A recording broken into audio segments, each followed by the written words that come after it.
The idea of Y.E.S is helping kids believe in themselves, think about their community and a role that they can play in making their community a better place to live, and giving back.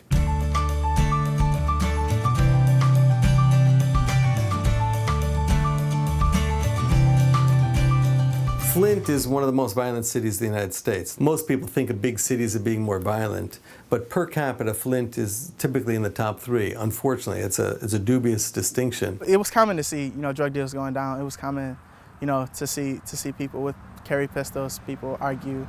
Fights were very common. You saw a fight every day at school. The Y.E.S program was designed to be an after-school program for middle school-aged kids.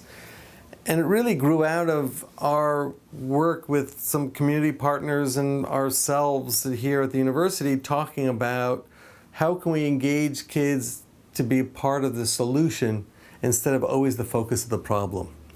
And the problem in this case was youth violence. But Jerimiah was actually in one of the first iterations of our Y.E.S program. One day, one of my friends, Javon, came up to me and he said, "Hey, we're gonna go get some food and we're gonna go draw some stuff, man. You should come with us. It's free and get you out the house." So I go and I meet Mr. Roberts and everybody, and I say, "What are we doing here?" They're like, "Oh, we're just planning for this mural that we're gonna do." Little did I know on that day that, getting free food would grow into becoming a youth advocate for the community and, doing things that can help out my community. He stayed with it and he was involved and he was clearly engaged because he kept coming. It was really that experience where, I got to learn and grow with people my age and in my group, and we got to do something other than sit at home, staying out of trouble. You take a group of kids and you feed them and you give them some fun stuff to do and you give them some choices to make, and then at the end of it you say, "Hey, well, you guys just made this Peace Park that's made your community prettier." They cleaned up a corner lot. They planted a small little garden and they built a little wall in the back and made a mural on the wall that they built. We thought about, a lot of the things that go on. In this picture you see protests, you see police brutality, you see, jailbreaks, madness, you see handcuffs, you see symbols of racism, all these sort of things that, were going on in that time. And we really all collaboratively work together to kind of get those things. And, as kids, anything that's fun is going to keep a kid engaged. But, when you offer fun and freedom, together they kind of give kids this sense of accomplishment. I do think that, becoming a part of Y.E.S really brought a lot of those qualities out of me that may have been just kind of hanging out, or maybe, and a lot of us put out, so sort of leadership skills, that we probably didn't have.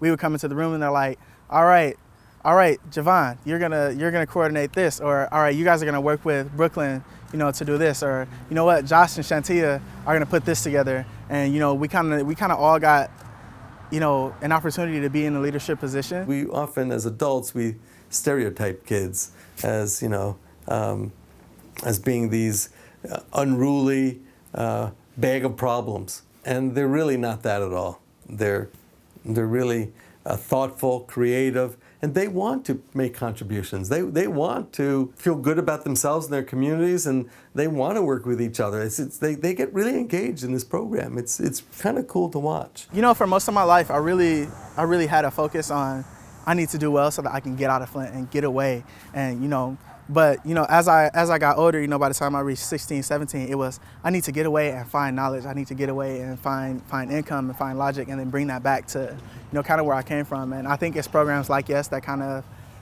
instill that in kids, to say your city may not be the greatest place, but you can fix it.